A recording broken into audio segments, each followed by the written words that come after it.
Have you ever pondered the mind-bending realm of paradoxes? Imagine you're in a world where the conventional rules of logic are put to the test, where the possible and impossible coexist.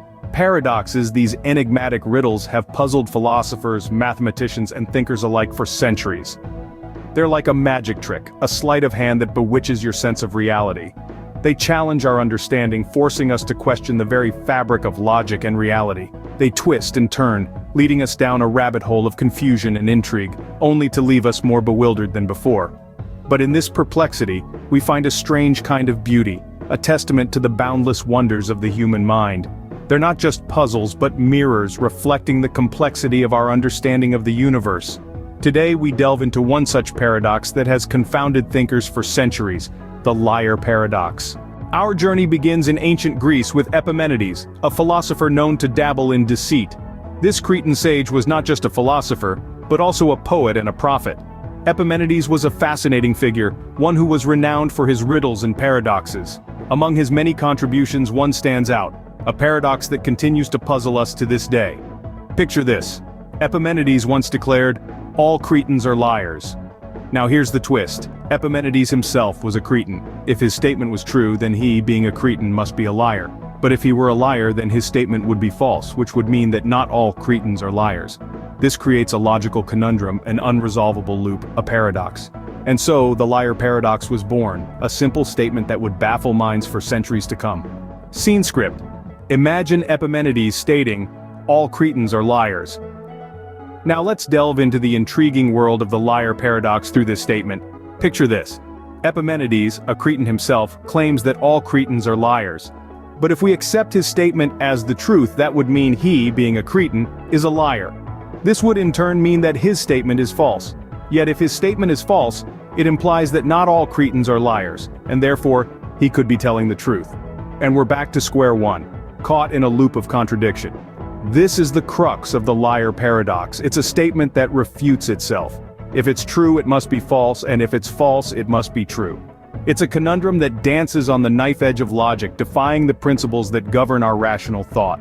The liar paradox is a compelling example of a self-referential paradox where a statement refers back to itself. Like a snake eating its tail, it feeds on itself, creating a circle of contradiction that cannot be resolved within our standard logical framework. This paradox is a testament to the complexity and subtlety of language. It showcases how even a simple statement can lead us down a rabbit hole of contradiction and confusion, challenging our understanding of truth and falsehood. In the realm of logic, a paradox is not just a quirky riddle or a brain teaser. It's a serious anomaly that exposes the cracks in our logical system. It's a challenge to mathematicians and philosophers alike, a Gordian knot that resists all attempts to untangle it. So what happens when we apply this paradox to the real world? If Epimenides says, "All Cretans are liars," is he lying or telling the truth? If he's lying, then he's telling the truth. But if he's telling the truth, then he's lying. It's a catch-22 situation that leaves us in a state of perpetual uncertainty. So, is Epimenides lying or telling the truth? The paradox leaves us in a quandary. The liar paradox exposes the limitations of our logical systems. This statement isn't a mere tongue twister. It's a profound insight into how we perceive the world and the tools we use to make sense of it. Our minds are wired to categorize, to distinguish between black and white, true and false, yes and no. But what happens when we are faced with a paradox, a statement that defies this binary categorization? Suddenly our logical systems seem to falter, stumble, and eventually fall. The liar paradox is a perfect example of this. It's a statement that says, this statement is a lie. If it's true, then it's a lie. And if it's a lie, then it's true. Our logical systems, both in everyday reasoning and in mathematics, struggle with such paradoxical statements. They're like a wrench thrown into the gears of a well-oiled machine, causing it to sputter and stop.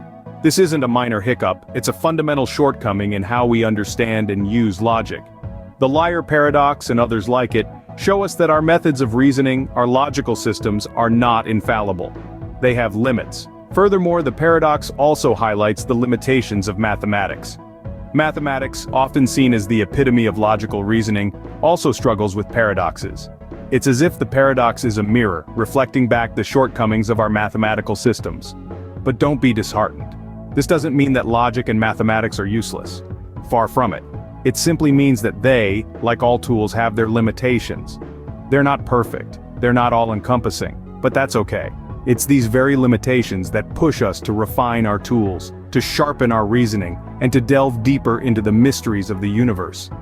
This paradox, then, serves as a reminder that our understanding of logic and mathematics is fallible, but in that fallibility, we find the drive to learn, to grow, and to better understand the world around us. So, next time you encounter a paradox, don't shy away, embrace it. It's an opportunity to stretch your mind and broaden your horizons. Enter Kurt Gödel, the mathematician who formalized the liar paradox. Gödel, a brilliant mind of the 20th century, turned the tables on logic and mathematics with his groundbreaking theorem. He took the liar paradox, this seemingly simple statement that had been baffling philosophers for centuries, and used it to probe the very foundations of mathematics. What Gödel did was to take the liar paradox and translate it into the language of mathematics. He showed that within any system of logic or mathematics there will always be statements that can't be proven or disproven within that system. These are the mathematical equivalent of the liar paradox, statements that twist and turn on themselves, creating logical knots that can't be untied. Just like the liar paradox, these statements say something about themselves. If they're true, then they must be false, and if they're false, then they must be true. They're self-referential, and that's where the trouble begins. Because once a statement starts talking about itself, it's hard to know where to draw the line between truth and falsehood. The implications of Gödel's work are profound. It means that no matter how carefully we construct our system of logic or mathematics, there will always be these self-referential statements lurking in the shadows, ready to pounce and pull the rug from under our feet. No system can prove its own consistency, which is a sobering thought for those who like their mathematics neat and tidy. Gödel's work also shows us that paradoxes are not just philosophical curiosities, they're deeply embedded in the fabric of logic and mathematics, an integral part of the landscape. They're not anomalies to be brushed under the carpet, but signposts pointing to the inherent limitations of our logical systems. Gödel's work shows us that the liar paradox isn't just a philosophical curiosity, but a fundamental feature of any logical system. Consider Pinocchio, whose nose grows every time he lies. Now imagine our wooden friend declares, "My nose will grow now." Here we stumble upon an interesting conundrum. If his nose grows, it means he was telling the truth. But wait, his nose only grows when he lies. So if his nose grows, it means he was lying. But if he was lying, his nose shouldn't grow because his claim would be false. This is the liar paradox, a real-world version, delivered through the tail of a puppet. It's a playful yet profound illustration of this ancient paradox that's been puzzling thinkers for centuries. If Pinocchio's statement is true, then it must be false. And if it's false, then it must be true. A circular situation that leaves us in a whirlwind of confusion. Just like with Epimenides, we're left wondering, is Pinocchio lying or telling the truth? So, how do we resolve the liar paradox? Some believe the paradox arises from an assumption we often take for granted. Every statement must be either true or false. But what if this binary perspective is flawed? Perhaps some statements sit in a gray area, neither wholly true nor entirely false. The liar paradox challenges our conventional understanding of truth and falsity, pushing us to reevaluate the boundaries of logic itself. In the end, the liar paradox may not be solvable, but it certainly provides food for thought. The liar paradox, a simple statement with profound implications. We've journeyed through its ancient origins, delved into its puzzling nature, and grappled with its impact on our understanding of logic and mathematics. We've seen how even the legendary Pinocchio couldn't escape its grasp. And while Gödel's insight brought us closer to formalizing it, the paradox still persists. It's a fascinating reminder of the complexities hidden within simplicity. It reminds us that in the world of logic and mathematics, not everything is as straightforward as it seems,